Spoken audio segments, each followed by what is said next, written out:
ठरलं तर मग या मालिकेच्या 31 ऑक्टोबरच्या भागामध्ये कल्पना सांगत असते, सायली, अर्जुन, अरे तुम्ही दोघांनी मला जगातलं खूप मोठं सुख दिलेलं आहे आणि आता आता सगळ्या गोष्टींची काळजी घ्यायची. अर्जुन, तू हे सारखं सारखं तिला उचलून घेतोस ना, ते उचलून घेणं बंद करायचं. कारण या वेळेला बायकांची मनस्थिती नाजूक असते, शरीर पण नाजूक झालेलं असतं, त्यामुळे मूड स्विंग्स होतात, कधी कधी रडू येतं. त्यामुळे सगळ्यांनी घरातलं वातावरण आनंदी राहील याची काळजी घ्यायची. यावरती अश्विन म्हणतो, दादा तू जास्त काही स्ट्रेस घेऊ नकोस, आपण सगळे एकदम सांभाळून घेऊ. हे सगळेजण इतके प्रेमाने काळजीने बोलत असतात की सायली अर्जुनला खूपच ऑकवर्ड व्हायला लागतं. त्यावरती कल्पना म्हणते, हे बघ सायली, तुला कोणताही त्रास वाटला ना तरी सांगायचं. यावेळेला कधी कधी रडू येतं, कधी कधी उगाचच चिडचिड होते, कधी आपल्याला बरं वाटतं, पण ह्या सगळ्याला आम्ही तुझ्या सोबत आहोत, तू काहीही कारण सांगू नको, सगळं काही ठीक होईल. असं म्हणत कल्पनाला इतका आनंद झालेला असतो आणि त्या आनंदाच्या भरामध्ये ती सायलीला सगळं समजावून सांगत आम्ही आहोत असं म्हणत असते. इकडे अस्मिता सांगत असते, पूर्णांची तुला नाही का वाटत, म्हणजे हे दोघं जण आई बाबा होणार आहेत, पण बघ तरी यांच्या चेहऱ्यावरती आनंद तरी वाटतोय का तुला?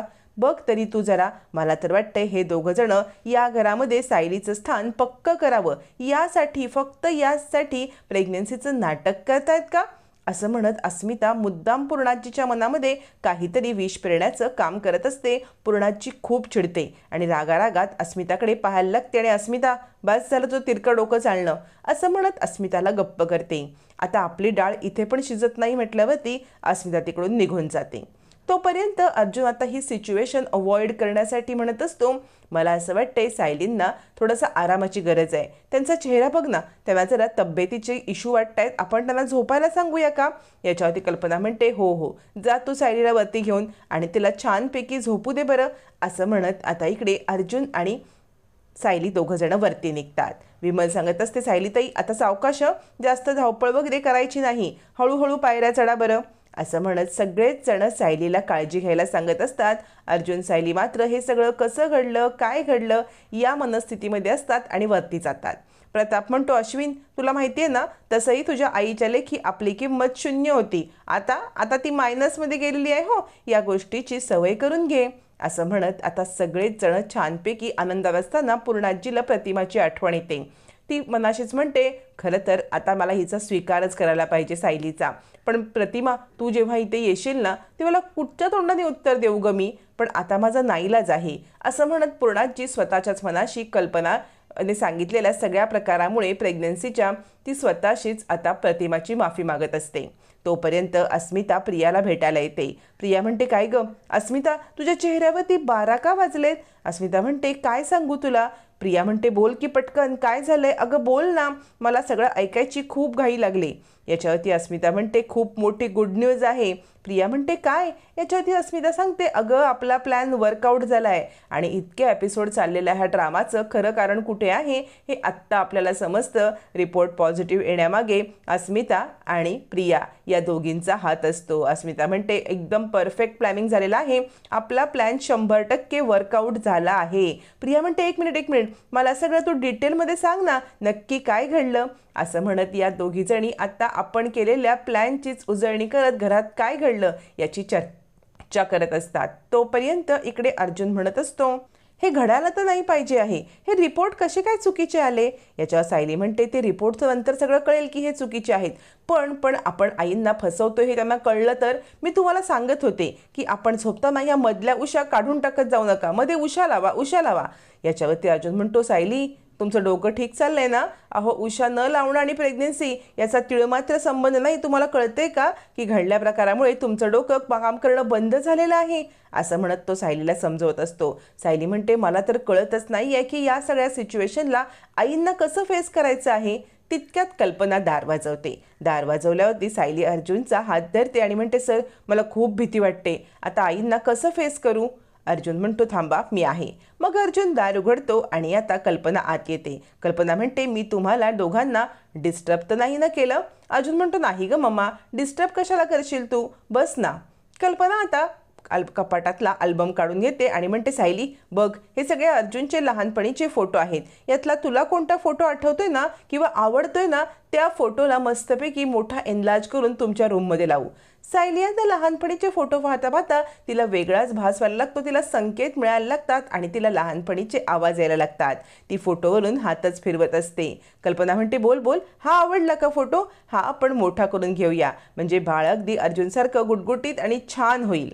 आता मात्र इकडे कल्पना सांगत असते, तुम्ही दोघांनी स्वतःची काळजी घ्या आणि स्वतः आता एकमेकांना जपा. तुम्हाला माहिती आहे का, परदेशामध्ये ज्या वेळेला प्रेग्नेंट होतात ना, तेव्हा बाई म्हणत नाही मी एकटी प्रेग्नेंट आहे, ते दोघं जण सांगतात वी आर प्रेग्नेंट, म्हणजे आम्ही प्रेग्नेंट आहोत, कारण ते दोघांनाच एकमेकांची काळजी घ्यायची असते. असं म्हणत कल्पना भरभरून बोलत असताना इकडे प्रिया सांगत असते, आपला प्लॅन बरोबर वर्कआउट झाला. अस्मिता म्हणते, मग ते दोघं जण खरे नवरा बायको आहेत की नाही हे जाणून घेण्यासाठीच आपण हा प्लॅन केलाय ना, पण 100% ते खोटे आहेत, कारण ना त्या दोघांच्या चेहऱ्यावरचा पुरा रंग उडालेला ज्यावेळेला प्रेग्नन्सीची न्यूज ऐकली. प्रिया म्हणते, हो ग, पण हे सगळं घडलं कसं? अस्मिता सांगते, अर्ध काम तर मी केलंय. याच्यावरती अस्मिता काय तिने केलं, सायलीला चक्कर यायला, उलट्या यायला ते सांगते.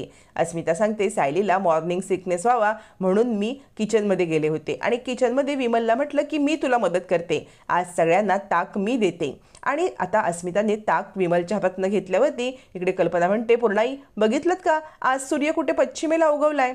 आता ती अस्मिता म्हणते, ग्लास दे बरं. अस्मिता ग्लास आणि ताकाचं भांडं घेऊन एका बाजूला जाते आणि फक्त सायलीच्या ग्लासमध्ये अशा गोळ्या टाकते की सायलीला उलटी, चक्कर, मळमळ आणि मॉर्निंग सिकनेस येईल. अस्मिताचा हा डाव अगदी बरोबर आलेला असतो आणि त्यावेळेला प्रताप म्हणतो, आज चक्क अस्मिता ताक बनवणार, मी पण ताक पिणार हं.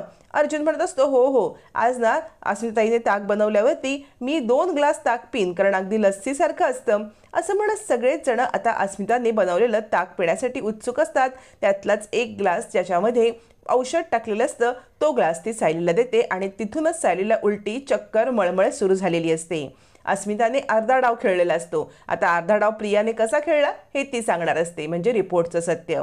प्रिया म्हणते, तू हे सगळं केलंस, मग मी रिपोर्ट मॅनेज केले. अस्मिता म्हणते, हो ग, खरंच तू ग्रेट आहेस. मग प्रिया तिची गोष्ट सांगायला लागते आणि प्रिया म्हणते, मी ज्या वेळेला हॉस्पिटलमध्ये गेले ना त्यावेळेला हे दोघं जण तिकडे आले होते, मी पाहिलं होतं, तुम्हाला सांगितलंच ना की हे हॉस्पिटलमध्ये चाललेत. मग मी तिकडे पोहोचले आणि त्या दोघांना पाहिलं आणि तिथल्याच एका नर्सला बोलवलं. आता प्रियाने त्याच नर्सला हेरलेलं असतं ज्या नर्सकडून तिने ओ ब्लड ग्रुपचं खोटं सर्टिफिकेट घेतलेलं असतं.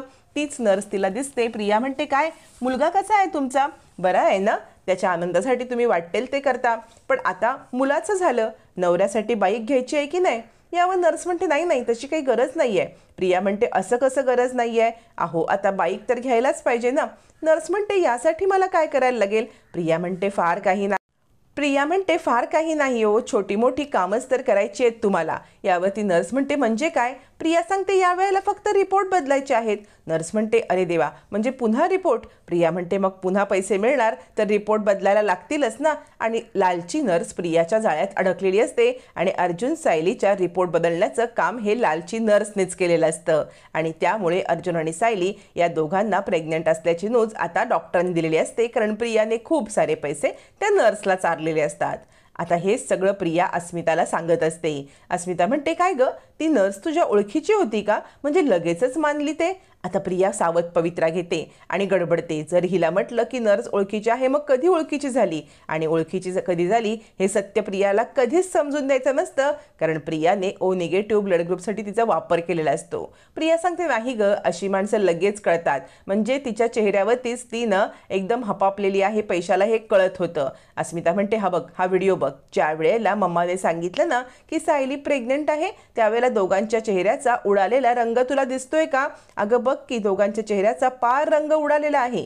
यावरती प्रिया म्हणते, हो ग, अगदी दोघं एकदम घाबरलेत. अस्मिता म्हणते, आता हाच पुरावा दाखवून आपण पूर्णाजीला सांगायचंय की हे दोघं जण नवरा बायको असल्याचं नाटक करतायत. प्रिया म्हणते, हो, पण एवढासा पुरावा पुरेसा होईल का पूर्णाजीला समजून द्यायला की आपल्याला दुसरा काही पुरावा शोधायला लागेल? अस्मिता विचार करते आणि म्हणते, लागेल का ग दुसरा पुरावा? दोघी जणी कन्फ्यूज असतात की पूर्णाजी याच पुराव्याने मानेल की नाही मानेल आणि दोघी जणी याच्यावरती विचारच करत असतात की अजून कोणता पुरावा द्यावा आणि त्यासाठी कोणती कटकारस्थानं करावी. तोपर्यंत सायली इकडे घरी असते आणि तिच्या लक्षात येतं, अरे देवा, मी गॅसवरचा दुधाचा बंदच नाही केलं. आता गॅस बंद करायला विसरल्यामुळे सायली अचानकपणे घाईघाईत धावत धावत किचन कट्ट्याकडे निघते आणि त्याच वेळेला कल्पना तिला पाहते. सायलीने असं धावणं चुकीचं आहे आणि अशी काय वेड्यासारखी करते. कल्पना खूप चिडते आणि सायलीकडे पाहते आणि जोरातच ओरडते, सायली, सायली, काय करतेस तू? सायली एकदम आवाजाने दचकून मागे बघते आणि म्हणते, आई, काय झालं? यावरती कल्पना म्हणते, सायली, तुला किती वेळा सांगितलंय मी हे असं धावत जायचं नाही म्हणून. अगं, तुला समजत नाही का? अशा अवस्थेमध्ये धावायचं नसतं बाळा, स्वतःची काळजी घ्यायला नको का? असं म्हणत कल्पना सायलीला ओरडत असते. सायलीला खूप वाईट वाटत असतं. आपण आईंच्या भावनांशी खेळतोय याची खंत वाटत असते आणि ती आता अर्जुनला सांगत असते, सर, ह्या सगळ्या गुंत्यामध्ये आपण अधिकच अडकत चाललोय. मला नाही वाटत या सगळ्यातून आपण बाहेर पडू का, की ह्याच्यातच अडकून पडू. असं म्हणत सायली आता अर्जुनला प्रश्न विचारत असते. अर्जुन पण थोडा पॅनिक असतो. आता या सिच्युएशनमधून अर्जुन सायली कसे बाहेर पडणार आणि या सिच्युएशनमध्ये टाकण्याचा अस्मिता आणि प्रिया या डाव काय आहे, या डावातून त्यांना नक्की काय सिद्ध करायचं आहे, हे येणाऱ्या भागातच कळणार आहे.